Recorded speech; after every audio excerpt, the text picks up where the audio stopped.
नमस्कार. सारोमतच्या या संवाद सत्रामध्ये आपल्या सर्वांचं मी स्वागत करतो. सध्या सर्वत्र करोनाची चर्चा आहे आणि अनेक रुग्ण, अनेक दवाखाने आणि राज्य सरकार सर्वच स्थितीला हैराण झालेले आम्हाला दिसत आहेत.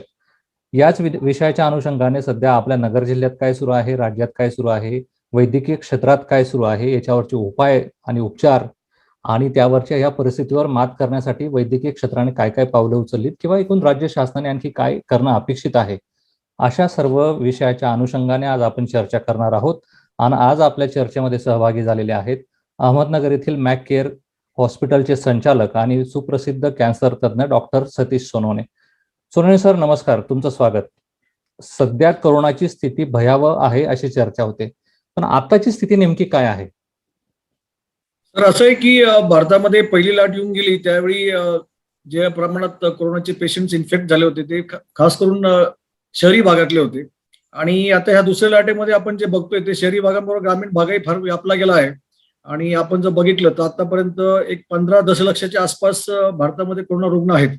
आणि आतापर्यंत जवळजवळ 1,77,000 रुग्ण मृत्युमुखी पावलेत. आणि या दुसऱ्या लाटेमध्ये आपण बघतोय तर रोज आपला जो आकडा होता, उदाहरणार्थ कालचा आकडा जर बघितला तर 2,60,000च्या आसपास भारतामध्ये रुग्ण आढळून आलेत. आणि महाराष्ट्रामध्ये जवळ 60,000 रुग्ण आहेत. तर महाराष्ट्रामध्ये या रुग्णांचं प्रमाण जर आपण भारतातली टक्केवारी जर बघितली आणि त्याच्यात महाराष्ट्राचं प्रोपोर्शन बघितलं फार जास्त आहे. म्हणूनच ही जी आता तुम्ही जे पहिले स्टेटमेंट केलं की खरोखर परिस्थिती भयावह आहे का, तर आहे. याचं कारण असं आहे की कोरोनाचे ऍक्टिव्ह पेशंट्स हेल्थ सिस्टमवरती फार मोठा स्ट्रेन आला आहे. आपण जर बघतोय तर आता इंजेक्शन रेमडेसिवीर म्हणा किंवा ऑक्सिजन तुटवडा खरोखर जाणवतो आहे. आणि त्या दृष्टिकोनातून माननीय मुख्यमंत्र्यांनी आपण बघतो आहोत की केंद्राकडे सुद्धा मागणी केली आहे. यावर अंदाज यायला पाहिजे की ह्या हेल्थ सिस्टीमवरती किती मोठा स्ट्रेन आलाय. सर, दुसरं चर्चा आहे कोविड लसीकरणाची. म्हणजे लसीकरणाच्या अनेक घोषणा झाल्यात किंवा लसीकरणाचा उत्सव करावा असंही सरकारने सांगितलं. पण दुसरीकडे चित्र असं आहे की नागरिकांना लस वेळेवर मिळत नाही किंवा त्यांना तिथे रांगा लावाव्या लागतात. ही स्थिती नेमकी काय? सर असं आहे की भारताची लोकसंख्या आपण पहिली कन्सिडर केली पाहिजे. जवळजवळ 130 कोटी ते 140 कोटी लोकसंख्या आहे आपली. आणि एवढ्या मोठ्या लोकसंख्येला जर लसीकरण जर करायचं असेल तर त्या दृष्टिकोनातून आपण पावलं पण तशी उचलली पाहिजे. आपण जर बघितलं जर जगभरातली आकडेवारी जर बघितली तर इस्रायलचं खास उदाहरण घ्यायला पाहिजे. इस्रायलमध्ये आज लसीकरणाची आकडेवारी जर बघितली तर 140% लोकांचं लसीकरण झालंय. म्हणजे पहिला डोस 100% लोकांनी घेतलाय, दुसरा डोस जवळजवळ 40% लोकांनी घेतलाय. ते जर आपण भारताचं जर बघितलं तर 2.7% लोकांचं फक्त लसीकरण झालंय. आणि जर दुसऱ्या डोसचा पण जर विचार जर केला तर लसीकरणाचं प्रमाण फक्त 5.5 ते 0.6% इतकंच आहे. म्हणजे आताचं जर आपण बघितलं दिवसाला 2 ते 3 लाख लोकांचं लसीकरण होत आहे, तर हा आकडा निश्चित वाढला पाहिजे. याचं कारण असं आहे की आज अमेरिकेमध्ये जवळजवळ 56% लोकांचं लसीकरण झालंय. युकेमध्ये जवळ 66% लोकांचं लसीकरण झालंय. दुबईमध्ये त्यांचं जवळजवळ 90%च्या आसपास लसीकरण झालंय. आणि आपण जरी ऍब्सोल्यूट फिगरमध्ये बघितलं तर लसीकरणाचा आकडा फार मोठा वाटतो, पण आपली लोकसंख्या इतकी मोठी आहे की जर आपण त्या लोकसंख्येच्या पर्सेंटेजमध्ये विचार केला तर फार आपण धीम्या गतीने त्याच्याकडे वाटचाल करतो आहोत असं वाटतं. कारण जोपर्यंत 70% ऑफ पॉप्युलेशनला इम्युनिटी येत नाही, म्हणजे 70% लोकांमध्ये इम्युनिटी येत नाही, तोपर्यंत हर्ड इम्युनिटी म्हणजे आपण त्याला समाजातली इम्युनिटी डेव्हलप होऊन तो कोरोना आजार जाऊ शकतो अशी स्थिती डेव्हलप व्हायला पाहिजे. जर आणि ह्याच गतीने जर आपण जर चाललो तर साधारणतः आपल्याला असं म्हणतात की 1001 दिवस लागतील, म्हणजे 3 वर्षाच्या पलीकडे जाऊन दिवस लागतील. म्हणून याच्यामध्ये कुठेतरी चांगलं तुम्ही म्हटल्याप्रमाणे कुठेतरी नियोजन व्हायला पाहिजे. आणि खरंच कालचा निर्णय फारच स्वागतार्ह आहे की आपण प्रायव्हेट म्हणजे प्रायव्हेट कंपनीजला पण परमिशन द्यायला पाहिजे. स्पुटनिकला आता परमिशन दिली आहे गव्हर्नमेंटनी. त्याचप्रमाणे JNJ ला म्हणजे जॉन्सन अँड जॉन्सन कंपनीला पण परमिशन दिली आहे. अशा जर आपण प्रायव्हेट कंपनीजला म्हणजे भारतीय कंपन्या तर आहेतच कोविशिल्ड आणि कोवॅक्सिन, पण त्याही पलीकडे आपण जर प्रायव्हेट आता जवळ जगामध्ये 12 कंपनींचं लसी डेव्हलप होत आहेत. आपण सगळ्यांना परमिशन दिली पाहिजे जेणेकरून आज अगदी मेडिकल स्टोअरमध्ये सुद्धा वॅक्सिन अवेलेबल व्हायला पाहिजे. ज्याला पाहिजे तो वॅक्सिनेशन करून घेऊ शकतो. ते वॅक्सिनेशन अगदी जनरल प्रॅक्टिशनरकडे अगदी खेडेगावामध्ये डॉक्टर सुद्धा लसीकरण करू शकतो. इतकी सोपी गोष्ट आहे. पण त्याची उपलब्धता अतिशय म्हणजे हे शुड बी कॉमनली अवेलेबल, म्हणजे फ्रीली अवेलेबल एव्हरीवेअर. आणि फार जास्त नियंत्रण जर करायला गेलो आपण तर माझं असं मत आहे, माझं वैयक्तिक मत आहे की कुठेतरी माझ्या कंपनीज पण त्याच्यातनं थोडंसं अंग काढून घेण्याचा प्रयत्न करतात. म्हणून कुठेतरी थोडंसं रिस्ट्रिक्शन पण इतके नसावेत जेणेकरून आपण सर्वांना सर्व भारतीय कंपन्यांना म्हणा किंवा बाहेरच्या कंपन्यांना सुद्धा परमिशन देऊन जास्तीत जास्त लसीकरणाचा दृष्टिकोनातून आपण विचार केला पाहिजे असं माझं मत आहे. सर, या लसीकरणाच्या बाबतीमध्ये आणखी एक चर्चा अशी होते की ती लस देताना काही काळजी घ्यावी लागते. जसं महाराष्ट्रात आणि भारतात मध्यंतरी त्यावरून राजकीय आरोपही झालेत की लस वाया जाते असंही काही घडतंय. हे किती सत्य आहे? काय होतं सर, याच्यामध्ये ना सुरुवातीला जेव्हा लस लॉन्च केली गेली तेव्हा समथिंग कॉल्ड एज वॅक्सिन हेजिटन्सी होती. म्हणजे त्याच्यामध्ये सामान्य माणूस तो लांब सोडा, पण इव्हन मेडिकल फील्डमध्ये ती वॅक्सिन हेजिटन्सी होती. म्हणजे त्या प्रत्येक लसीचं किती फायदा आहे, किती तोटा आहे, किती साईड इफेक्ट्स आहेत म्हणून तुला लोक साशंक होते. आणि त्याच्याने आपल्याला अजून त्याच्याने तर आजार होणार नाही ना बाबा ही शंका होती. पण कसं आहे की कोणती लस लॉन्च करण्याच्या आधी कोणतीही वॅक्सिन लॉन्च करण्याच्या आधी त्या ट्रायल्स असतात. म्हणजे फेज 1 ट्रायल असते जी की औषध म्हणजे प्राण्यांमध्ये केली जाते, नंतर मग माणसांमध्ये केली जाते, मग फेज 3 असते. मग त्याच्यामध्ये रँडमाइज कंट्रोल ट्रायल म्हणजे ती समजा एखाद्या 10,000 पॉप्युलेशन मध्ये स्टडी केला जातो. काही लोकांना ते वॅक्सिन दिलं तर काही लोकांना फक्त प्लॅसिबो दिलं जातं. आणि खरोखर याचा फायदा होतोय की तोटा होतोय, किती डोस मध्ये द्यायला पाहिजे, हे शास्त्र आहे आणि सायंटिफिक ट्रायल्स हे केले जातात.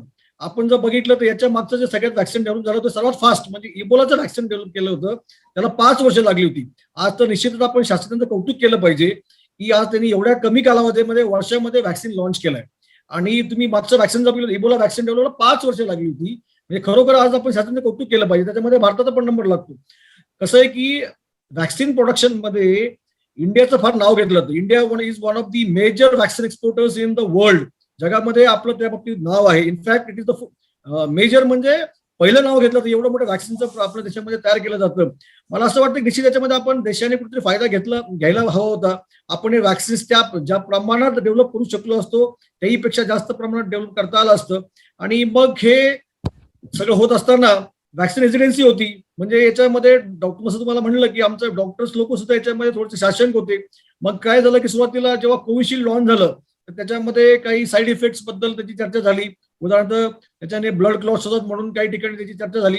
पण नंतर पुन्हा ट्रायलचा स्टडी करण्यात आला, त्याचं अनालिसिस करण्यात आलं की तो फार ते साईड इफेक्ट जे आहेत ते फार रेअर आहेत. म्हणजे इतके रेअर आहेत की आपण जसं विचार केला की साधी आपण इतर कोणती लस घेतली किंवा एखादं साधं ऑपरेशन केलं किंवा काही इतर आजारांचा आपण जर साईड इफेक्ट म्हणजे ऑपरेशन साईड इफेक्ट बघितले किंवा त्या दृष्टिकोनातून हे साईड इफेक्ट काहीच नाहीये. म्हणून आपण सामान्य साईड इफेक्ट उदाहरणार्थ ज्या ठिकाणी लस घेतो त्या ठिकाणी समजा दुखू शकतं, सूज येऊ शकते किंवा त्या बगलेमध्ये त्या काखेमध्ये लसीग्रंथी वाढू शकतं, त्याला सूज येते. ह्या ताप, थंडी ह्या साधारण साईड इफेक्ट असतात आणि त्याच्याकडे आपण निश्चितच थोडंसं सहन केलं पाहिजे. आणि जेवढं आपण सहन करू तेवढीच आपल्या शरीरामध्ये इम्युनिटी डेव्हलप होते. आणि इम्युनिटी डेव्हलप झाली म्हणजे आपल्या लक्षात यायला पाहिजे की आपल्याला ते वॅक्सिन लागू पडलंय. म्हणून आपण त्याच्या साईड इफेक्ट्सकडे एका पॉझिटिव्ह ॲटिट्यूडने बघितलं पाहिजे. साईड इफेक्ट झाले म्हणजे याचा अर्थ इफेक्ट झालाय अशा दृष्टिकोनातून बघितलं पाहिजे. आणि आपल्याला माहिती आहे लहानपणापासून आपण किती वॅक्सिन घेतलेले असतात, त्या लसीकरणामध्ये सुद्धा आपल्या लहान मुलांना सुद्धा साईड इफेक्ट होत असतात. म्हणून ह्या साईड इफेक्ट आपण फार वेगळ्या नजरेने बघण्याची काही आवश्यकता नाहीये. वॅक्सिनेशन इज मस्ट आणि ते घेतलंच पाहिजे. आणि जर वॅक्सिनेशन घेतलं तरच आपण या आजारावरती म्हणजे सामोरं जाऊ शकतो असं मला वाटतं. सर, तुम्ही वैद्यकीय क्षेत्रात काम करतात, पण तुम्ही त्या क्षेत्रात काम करताना डॉक्टर म्हणून तुम्ही या सगळ्या परिस्थितीकडे बघतात. जो काही वेग तुम्ही आता सांगितलं की आपल्याला 3 वर्ष लागतील, ह्या सगळ्या स्थितीला सावरण्यासाठी काही नवी यंत्रणा किंवा नव्या पद्धतीने काही काम करता आलं असतं, लसीकरण वेग वाढवता आला असता देशामध्ये आपल्याकडे? जसं तुम्हाला म्हणलं की म्हणजे आपण कोवॅक्सिन आणि कोविशिल्ड फार उत्तमरित्या आपल्या देशामध्ये त्याचं वॅक्सिनेशन चालू आहे. आपल्या आकडेवारी सुद्धा समाधानकारक आहे if you look at the absolute figures. पण आपलं पॉप्युलेशनचं बघायला पाहिजे. आपल्याकडे इतकी अफाट लोकसंख्या आहे आणि ह्या लोकसंख्येचा विचार जर केला तर आपण प्रायव्हेट, जसं मी म्हणलं की प्रायव्हेट कंपन्यांना जर आपण म्हणजे भारतीय कंपन्या सोडून जर इतर परदेशी कंपन्यांना आपण जर परमिशन दिली असती वेळीच असं दिली असते तर त्यांचे वॅक्सिन आपल्याला अवेलेबल झाले असते. त्याचप्रमाणे वॅक्सिनच्या प्राइस रिस्ट्रिक्शन्स मला मान्य आहेत की सामान्यांना सुद्धा परवडलं पाहिजे म्हणून त्या बाबतीत आणि आपलं शासन आपल्याला फ्री पण देतोय हे अतिशय स्वागतार्ह आहे. पण त्याचवेळी प्रायव्हेट मध्ये जाऊन सुद्धा लोकांनी ह्याच्यातून पैसे देऊन खर्च करणारी पण आपल्याकडे समाज आहे, त्यांनी त्याचा फायदा व्हायला पाहिजे. म्हणून आपण शेवटच्या दारापर्यंत प्रत्येक माणसाला घरोघरी जाऊन लसीकरण करू शकतो अशा पद्धतीने आपण त्याची काहीतरी योजना आखली पाहिजे जेणेकरून प्रत्येकाला वॅक्सिन घेण्याचा अधिकार आहे आणि जो पैसे खर्च करू शकतो त्यालाही वॅक्सिन मिळलं पाहिजे. याचं कारण असं आहे की जोपर्यंत शेवटच्या घटकापर्यंत तुम्ही वॅक्सिनेशन करत नाही, जोपर्यंत 70% of population is vaccinated or gets immunity, तोपर्यंत आजार आपल्यामध्ये कोरोना राहणारच आहे. म्हणून फक्त मी ओनली असाच आपला ॲटिट्यूड ठेवला किंवा ओनली मी असाच ॲटिट्यूड ठेवला तर हा आजार आपल्यातून जाणार नाहीये. म्हणजे जोपर्यंत संपूर्ण समाजाचं वॅक्सिनेशन किंवा इम्युनिटी येत नाही तोपर्यंत आजार आपल्यामध्ये राहणारच आहे, हे आपण कटाक्षाने लक्षात घेतलं पाहिजे. आपण आता करोनातून सावरलो अशी चर्चा सुरू झाली होती. म्हणजे अगदी फेब्रुवारीची तुम्ही आकडेवारी बघितली करोना बाधितांची, तर असं जाणवत नव्हतं कुठे लाट आता राहिलेली आहे. हे अचानक उसळी कशी काय मारली करोनाने? कोरोना इथून आपल्यातून गेलाच नव्हता. कोरोना आपल्यामध्ये होता. आपण टीव्हीवरती बघत होतो की युरोपमध्ये दुसरी लाट आली, युरोपमध्ये तिसरी लाट आली आणि आम्ही मात्र इकडे सगळे रिस्ट्रिक्शन्स काढून घेतले. आपल्याकडे सरकार सांगत होतं तुम्ही 50 पेक्षा जास्त लोक लग्नांना गर्दी करू नका. आपल्या ग्रामीण भागामध्ये 3-3, 5-5 हजाराचे लोंढे लग्नामध्ये यायला लागले आणि बाकीचे कार्यक्रमांची गर्दी, धार्मिक कार्यक्रम म्हणा किंवा राजकीय कार्यक्रम म्हणा, यांची गर्दी आपण रोजच बघतोय. तर कुठेतरी आपण स्वतःच्या पाठीवरती थाप टाकून घेतली आणि म्हणालो की आम्ही भारतीयांमध्ये फार जास्त इम्युनिटी आहे, आपल्याला असला आजार परत परत काय होणार नाही. आणि we started celebrating, we started moving out all restrictions. आणि कुठेतरी हा आजार आपल्या समाजामध्ये इथे कोरोना होतोच हे आपण विसरून गेलो. आपण युरोपला बघायला पाहिजे होतं. दुसरी आली, तिसरी आली, त्यांनी तेपर्यंत हेल्थ इन्फ्रास्ट्रक्चर पूर्णपणे डेव्हलप केलं होतं. आपण कुठेतरी कमी पडलो असं आपल्याला वाटायला लागतंय. कदाचित म्हणजे कोणी याला जबाबदार असं एक म्हणून जबाबदार असं कोणीच नाही. केंद्र सरकार त्यांचा प्रयत्न करते, राज्य सरकारही प्रयत्न करते, पण कुठेतरी आपला समाज पण त्याला कारणीभूत आहे. कोविड अप्रोप्रिएट बिहेवियर हे प्रत्येकाने केलं पाहिजे. म्हणून आपण तुमच्या मीडियाच्या मार्फत आपण किती ठिकाणी लोकांना समजून सांगतो की मास्क घाला, हँड सॅनिटेशन पाहिजे, अंतर ठेवा, सोशल डिस्टन्सिंग पाहिजे. हे कोणीच पाळत नाही, रेस्पिरेटरी एटिकेट्स नाहीयेत आणि हे सगळं समाजानेच आपल्यावरती ओढून घेतलं असं मला वाटतं. We should not blame the government machinery or for all this. मला असं वाटतं की आपला समाज पण तितकाच कारणीभूत आहे. साधी गोष्ट आहे सर, ज्या लहान मुलांना किंवा तरुण जे आपले होतकरू मुलं आहेत त्या दे आर सुपर स्प्रेडर्स. म्हणजे कसं असतं की आता एखादा मुलगा बाहेर जातो गावामध्ये इकडे तिकडे फिरून येतो, त्याला ही may be having good immunity, त्याला तो आजार होऊन गेला लक्षातही येत नसेल, पण तो आजार घरात आणतो आणि तेच आपल्या म्हाताऱ्या आई वडिलांना तो आजार देतो, हे तो विसरतो आणि बघतोय आपण एका घरी पूर्ण फॅमिली इन्फेक्ट होते. याला जबाबदार काय ते म्हाताऱ्या आई वडील थोडी आहेत, याला जबाबदार त्या घरातले तरुण मुलंच आहेत. आणि आपण कोणाला फॉलो करतो हे आपण बघायला पाहिजे. कोणीतरी एखादा आयडॉल आपण समाजातला पकडतो, स्वतः मास्क घालून फिरत नाही, त्याच्या मागे हे सगळे फिरतात. दॅट इज रिअली म्हणजे डिस्गस्टिंग असं वाटतं. कोविड अप्रोप्रिएट बिहेवियर असलंच पाहिजे. आता आपण काहीतरी ह्या गोष्टी शिकायला पाहिजे आणि शासनाने पण याच्याबद्दल आम्हाला असं वाटतं की फक्त 200 रुपये 300 रुपये दंड ठोकून काहीच होणार नाही साहेब. याच्यामध्ये तुम्हाला जास्त कडक निर्बंध लावले गेले पाहिजे असं आमचं परखड मत आहे. फक्त 200 रुपये दंड केल्याने तो लोक उलटे त्या पोलिसांना उलटून बोलतात. आपण कितीतरी टीव्हीवरती सोशल मीडियावरती आपण ते व्हायरल झालेल्या गोष्टी बघतो की दे are not at all bothered about all this things. म्हणजे असल्या छोट्या छोट्या फाईननी काय होणार साहेब, गरीबाला ठीक आहे तुम्ही मोकळं सोडून द्या, पण जे शून्य लोक आहेत, जे समाजाचे उच्चभ्रू लोक आहेत, त्यांच्यावरती ऍक्शन घेतल्याशिवाय खालचे लोक बिलकुल ऐकणार नाहीयेत, because they follow these idols असं मला वाटतं. सर तुमचा आवाज गेलाय, अनम्यूट करा सर तुमचा आवाज. आपण स्वतः शिस्त पाळायची नाही, मात्र आपण यंत्रणेला आणि सगळ्या व्यवस्थेला दोष द्यायचा असा पण एक प्रघात झालाय. आता तुम्ही आता युरोप आणि अमेरिकेचा उल्लेख केला, तिथे त्या नव्या स्ट्रेन्स म्हणजे वैद्यकीय भाषेमध्ये आणि आमच्या बातम्यांमध्ये छापून येतो की नवा स्ट्रेन आला, अमुक स्ट्रेन आला. भारतातही असा काही नवा स्ट्रेन आलेला आहे? त्याचं कसं स्वरूप आहे? सर अगदी कसं आहे की जेव्हा दुसरी लाट आली तेव्हा आपण ऐकत होतो की युरोपमध्ये वेगवेगळ्या स्ट्रेन्स आल्या आणि जेव्हा आता इंडियामध्ये एवढा झपाट्याने आपला कोरोनाचा आजार पसरायला लागला तेव्हा आपल्या लक्षात आलं की आपण याची जिनोमिक स्टडी केली पाहिजे. आपण काय प्रत्येक इथे रुग्णाचा आपण जिनोमिक स्टडी करू शकत नाही, पण मधल्या काळामध्ये जवळजवळ 10,500 लोकांचा जेव्हा आपण जिनोमिक स्टडी केला तेव्हा असं लक्षात आलं की जवळ 750 लोकांना युकेचा स्ट्रेन आहे. म्हणजे इंग्लंडहून आलेला तो स्ट्रेन सापडला. त्याच्यानंतर साऊथ आफ्रिकेचा स्ट्रेन जवळजवळ 30 लोकांमध्ये सापडला आणि ब्राझिलियन स्ट्रेन 1 माणसामध्ये सापडलं. तर हे स्ट्रेन्स आहेत. या स्ट्रेन्स दीज आर व्हेरिएशन्स. म्हणजे काय असतं, कोरोनाचा व्हायरस म्हणजे नॉवेल कोरोना व्हायरस आहेच, त्याचे व्हेरिएशन्स होतच असतात, पण जे व्हेरिएशन्स जास्त आहेत जेणेकरून माणसाला इन्फेक्शन होऊ शकतं, हॉस्पिटलायझेशनची गरज लागते किंवा डेथ होतो, these are variations of concern. आणि हे व्हेरिएशन्स ऑफ कन्सर्न आपण जर बघितले तर ते 10,500 लोकांमध्ये आपण जेव्हा बघितलं तर 750 लोकांमध्ये होते. त्याच्यामध्ये युकेचा स्ट्रेन फार कॉमनली आढळून आला. त्याच्यानंतर साऊथ आफ्रिकन स्ट्रेन आणि ब्राझिलियन स्ट्रेन. आता हे व्हेरिएशन्स ऑफ कन्सर्न आहे. याही पलीकडे अजूनही म्युटेशन्स असतात, व्हेरिएशन्स असतात. उदाहरणार्थ N044K नावाचं व्हेरिएशन आहे, ते कॉमनली दिसतं, केरळमध्ये दिसतं, त्याच्यामध्ये तेलंगणामध्ये दिसतंय, आंध्र प्रदेशमध्ये दिसतंय, महाराष्ट्रामध्ये दिसतंय, पण त्याचं इतकं कन्सर्न नाहीये. पण त्याच वेळी आपण जर बघितलं तर महाराष्ट्रामध्ये डबल म्युटंट स्ट्रेन आहे. म्हणजे एकाच व्हायरसमध्ये 2 ठिकाणी म्युटेशन झालंय आणि तो डबल म्युटेशन घातक आहे असं आपल्याला वाटतं. आता परवाच्या टास्क फोर्सच्या मिटिंगमध्ये त्यांनी सांगितलं की महाराष्ट्रामध्ये जे काही झपाट्याने प्रसार होतोय त्याला तर कारण ते डबल म्युटेशन स्ट्रेन आहे आणि तो खास करून आपल्या महाराष्ट्रातच ओरिजिन दिसतंय त्याच्यामध्ये. म्हणून आपल्याला ह्या नवीन व्हायरसच्या म्युटेशनबद्दल फारशी माहिती नाहीये.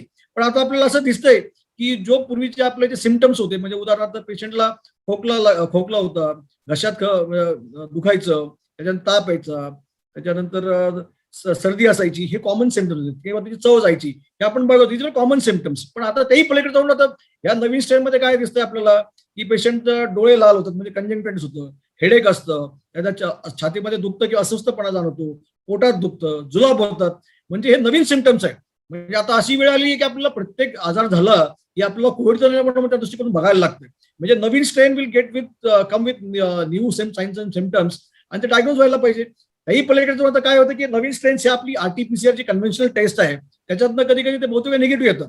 कारण ते जिनोमिक ॲसे ज्या पद्धतीने आपण टेस्ट केले जातोय त्याच्यामध्ये आपण त्या ओरिजिनल कोरोना नोवेल व्हायरसच्या संदर्भात आपण टेस्ट करतो.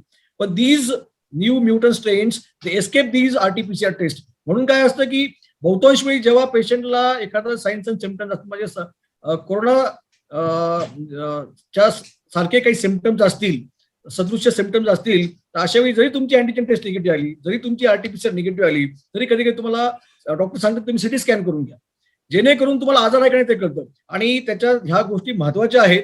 या नवीन स्ट्रेनकडे आपण फार गांभीर्याने बघितलं पाहिजे. पण ते सगळं होत असताना आपण एक लक्षात घेतलं पाहिजे की आपल्या ज्या वॅक्सिन्स इंडियामध्ये अवेलेबल आहेत, कोविशिल्ड आणि कोवॅक्सिन, हे घ्यायलाच पाहिजे. कारण त्यांनी सुद्धा त्या वॅक्सिन सुद्धा याला चांगलं कव्हर मिळतंय, इम्युनिटी डेव्हलप होते. म्हणून आपण नवीन स्ट्रेन आणणार आहे तो आपल्या ह्या वॅक्सिनला कामात येईल का नाही असं विचार करायचा नाही. जे मिळतं ते वॅक्सिन घेऊन घेतलं पाहिजे असं मत आहे. कोरोना ज्या पद्धतीने आता पसरतोय त्यावरचे प्रभावी उपचार कोणते, यावरूनही अनेक संभ्रम आहेत किंवा अनेक वेगवेगळ्या गोष्टी डॉक्टर म्हणजे मेडिकल फील्डमधून सांगितल्या जातात, प्रसार माध्यमातून समोर येतात. अनेक ती जी व्हॉट्सअप विद्यापीठ आहे त्याच्यावरून अनेक लोक वेगवेगळे सल्ले देत असतात. रेमडेसिवीरचा जो आता सगळा नाट्य घडतंय सध्या त्या औषधावरून, असं काही परफेक्ट औषध कोरोनावर सांगता येतं मेडिकल फील्डमध्ये, त्यावर काही एकमत आहे? असं आहे सर, फक्त कोविडच्या आजारावरतीच नाही, पण कोणत्याही आजारावरती ट्रीटमेंट जर द्यायची असेल ना, तर एव्हिडन्स बेस्ड मेडिसिन प्रणालीनुसार द्यायला पाहिजे. त्याला आपण ईबीएम बेस्ड मेडिसिन प्रणाली आपण ट्रीटमेंट म्हणतो. त्याला शास्त्रीय दृष्टिकोन असला पाहिजे. म्हणजे फक्त मला वाटतं किंवा अमुक माणसाला वाटतं आणि that drug is not being tested in clinical trials is of no significance असं मला वाटतं. मग आताच्या ह्या कोरोनाच्या काळामध्ये तुम्ही जर मला विचारलं असं अमुक एकच औषध आहे का त्याच्यावर गुणकारी आहे, निश्चित असं औषध नाही, सगळ्यांना माहिती आहे. म्हणूनच तर आपण त्या आजाराविषयी एवढी सगळ्यांना काळजी घ्यायला सांगतोय. पण जी काही औषधं आपल्याला दिसतात, उदाहरणार्थ ऑक्सिजन इज मस्ट, हा प्राणवायू त्याच्यामध्ये एकदम मस्ट आहे. ते प्राणवायू आपल्याला पेशंटला लागतो म्हणजे लागतो. म्हणून ऑक्सिजन हा सगळ्यात मोठा त्याच्या ट्रीटमेंट मधला म्हणजे घटक आहे. त्यानंतर स्टेरॉइड्स, जे काही स्टेरॉइड्स आपण वापरतो त्या स्टेरॉइड्सनी असं क्लिनिकल ट्रायल्स मध्ये दिसून आलंय की त्या स्टेरॉइड दिल्या कारणाने जवळजवळ 1/3 मॉर्टॅलिटी म्हणजे मृत्यूचं प्रमाण कमी होतं. म्हणजे स्टेरॉइड इफेक्टिव्ह हे आपल्याला दिसून आलं. त्यानंतर आपल्याला लो मॉलिक्युलर डिपेंड म्हणा किंवा अँटीकॉग्युलन्स, रक्त पातळ करणारी जी औषधं आहेत, म्हणजे हेपॅरिन म्हणा किंवा अजून जे काही टॅबलेट फॉर्म मध्ये असतात ते पण गुणकारी आहे. आणि राहिली गोष्ट रॅमडेसिवीरची, तर रॅमडेसिवीरच्या ट्रायल्स कंडक्ट करण्यात आल्या. त्याच्यामध्ये काही ऍक्ट ट्रायल म्हणा किंवा नंतर डब्ल्यूची ट्रायल आली, सॉलिडॅरिटी ट्रायल म्हणतो आपण त्याला. याच्यामध्ये असं दिसून आलं की पहिल्याच्या ट्रायलमध्ये दिसून आलं की रॅमडेसिवीर दिल्याने काही रॅमडेसिवीर प्रत्येक कोरोनाच्या पेशंटमध्ये देण्याची गरज नसते. सुरुवातीच्या 10 दिवसामध्ये जेव्हा व्हायरस रिप्लिकेट होत असतो त्याच्यामध्ये याची गुणकारी शक्ती सिद्ध झालेली आहे, जेणेकरून माणसाचा आजार लवकर रिकव्हरीसाठी मदत होते. पण आपण सर्रास कोणालाही द्यायला नाही पाहिजे रेमडेसिवीर. म्हणून प्रिस्क्रिप्शन डॉक्टर जेव्हा देतात तेव्हा कोणत्या स्टेजला तो आजार आहे हे बघूनच देतात. अदरवाईज प्रत्येक पेशंटला प्रत्येक रेमडेसिवीर द्यायला पाहिजे असं नाही. आणि ऍज यू राईटली सेड की त्याच्यामुळे तुटवडा झालाय का, हो त्याच्यामुळे पण थोडा तुटवडा झाला असेल, पण प्रत्येक वेळी डॉक्टरांकडे बोट दाखवून चालणार नाही. तर कुठेतरी रॅमडेसिवीरचं आपल्याकडे प्रोडक्शन सप्लाय डिमांडचा कुठेतरी प्रॉब्लेम झालाय, हे आपण अंतर्मुखून सगळ्यांनी मान्य केलं पाहिजे. मी तुम्हाला सांगितलं की we are not trying to blame government machinery, we are not trying to blame anybody.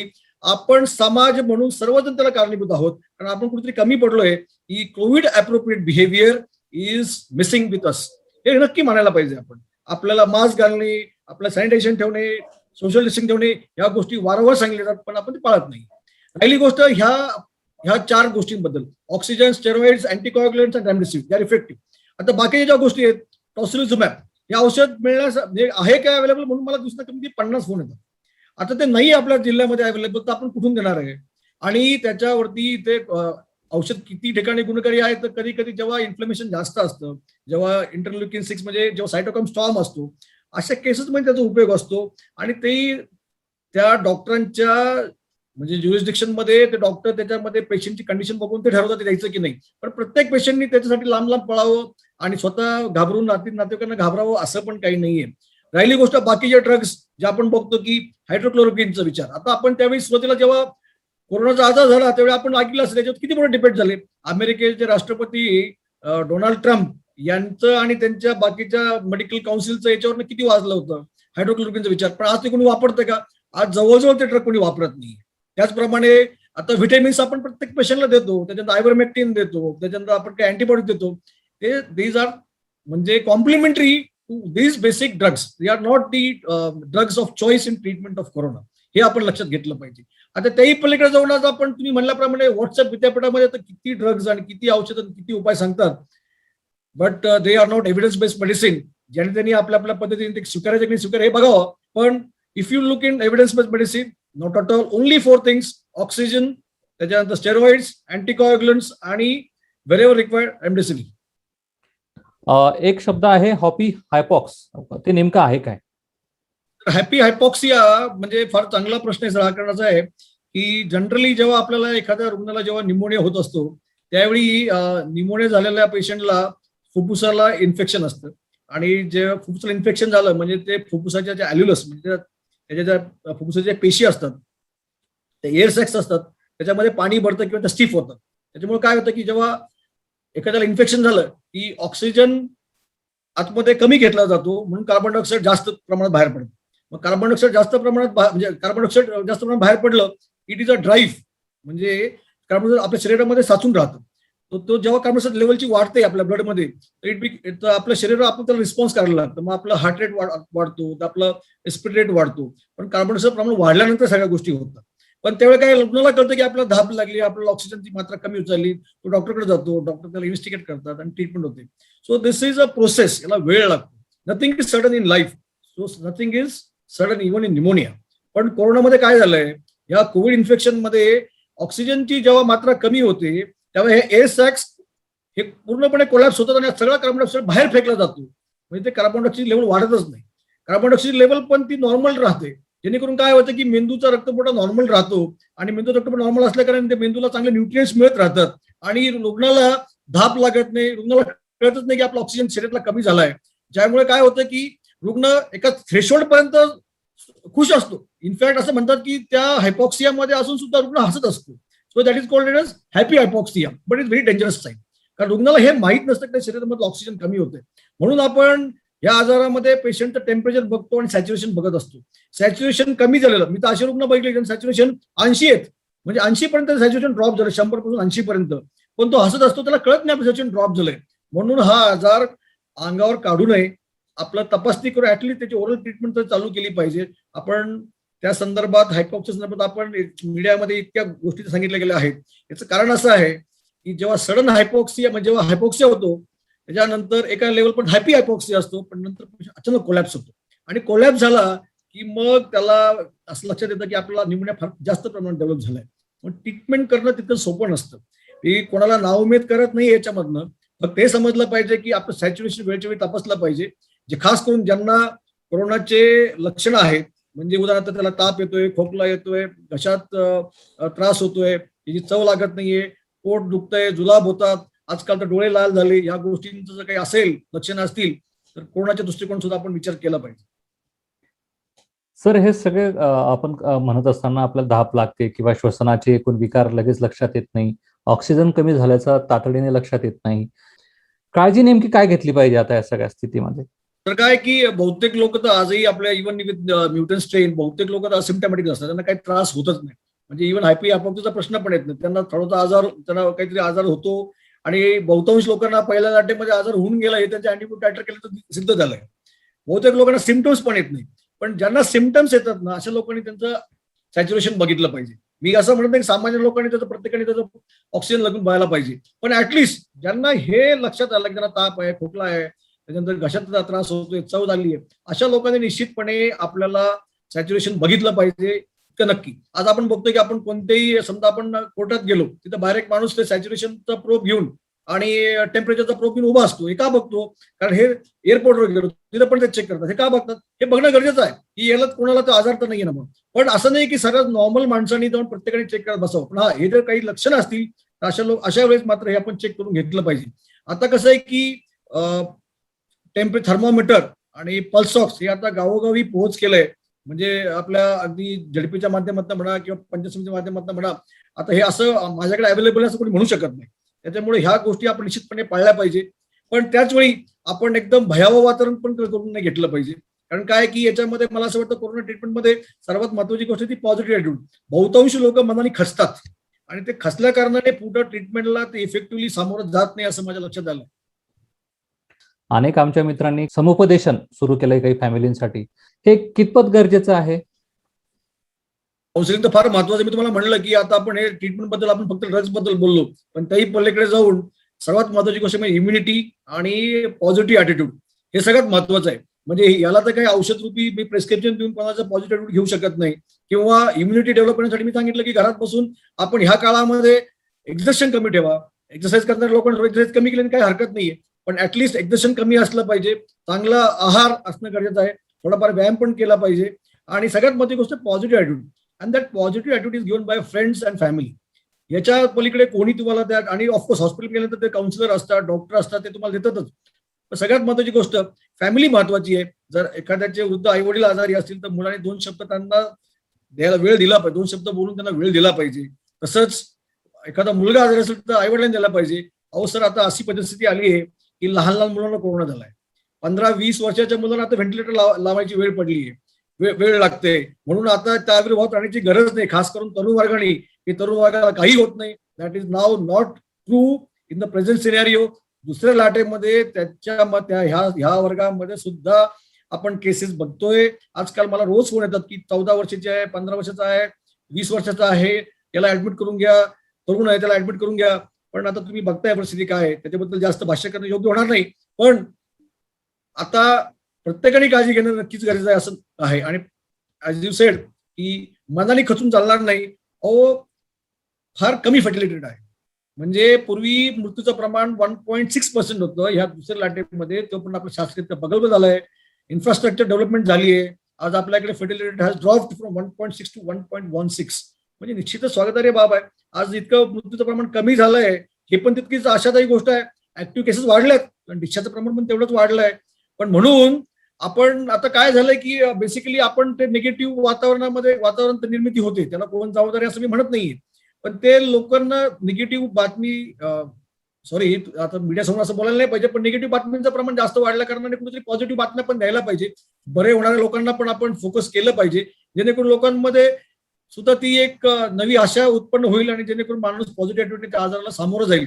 शहरी भागांमध्ये काही इतका प्रॉब्लेम येत नाही, पण ग्रामीण भागातल्या लोकांमध्ये अजूनही त्या आजाराकडे वेगळ्या नजरेने बघितलं जातं. सुरुवातीला everybody was looking towards corona as a stigma. तो एक असा अस्पृश्य म्हणून मानला जायचा. त्याच्या घरामध्ये पोलीस गाडी गेली, महानगरपालिकेची गाडी गेली की लोक त्याला लांब ठेवायचे. आता ती परिस्थिती शहरी भागामध्ये राहिली नाही. पण आता आपला ग्रामीण भाग आज त्याही मानसिकता बाहेर येत नाहीये. तर कुठेतरी आपल्या माध्यमातून सुद्धा ग्रामीण भागामध्ये याच्याबद्दल आपण माहिती देणं गरजेचं आहे. आणि खास मला चांगली गोष्ट ही वाटते की आज आपले मोठे मोठे लीडर्स स्वतःहून डिक्लेअर करतात की मला कोरोना झालाय, माझ्या संपर्कात आलेल्या लोकांनी स्वतःची टेस्ट करून घ्यावी. ह्या सगळ्या वातावरणाने पण आजकाल थोडी मानसिकता बदलायला मदत होते. म्हणजे कोरोनाकडे आपण त्या दृष्टिकोनातून बघत नाहीये, ते एक महत्वाचं आहे. सर, आपण बरीच मोठी चर्चा केली, अनेक गोष्टींचा तुम्ही उलगडा केला. आता लसीकरण, एकूण कोविडचं टेस्टिंग, त्याच्यावरचे उपचार, शासनाने करावायची कामं, समाजाने बदलायची वागणूक, पॉझिटिव्ह ॲटिट्यूड, या सगळ्या गोष्टींचा विचार केला आणि ते आपण त्याच्यावर जर मात करत गेलो तर तुम्ही करोनावर आपण मात करण्यात किती यशस्वी हो आणि कधीपर्यंत हो, तुमचा आशावाद काय म्हणतो? तर असं आहे की कोरोनावरती जर आपल्याला मात करायची असेल तर आपल्याला फक्त महाराष्ट्राचा किंवा आपल्या नगर जिल्ह्याचा विचार करून चालणार नाही. आपल्याला भारताचा विचार करावा लागेल आणि त्याही पलीकडे जाऊन आपल्याला पूर्ण जगाचा विचार करावा लागेल.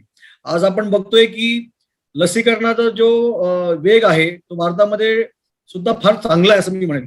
कारण काही आफ्रिकन कंट्रीमध्ये लोकांना साधी लस बघायला पण मिळालेली नाही.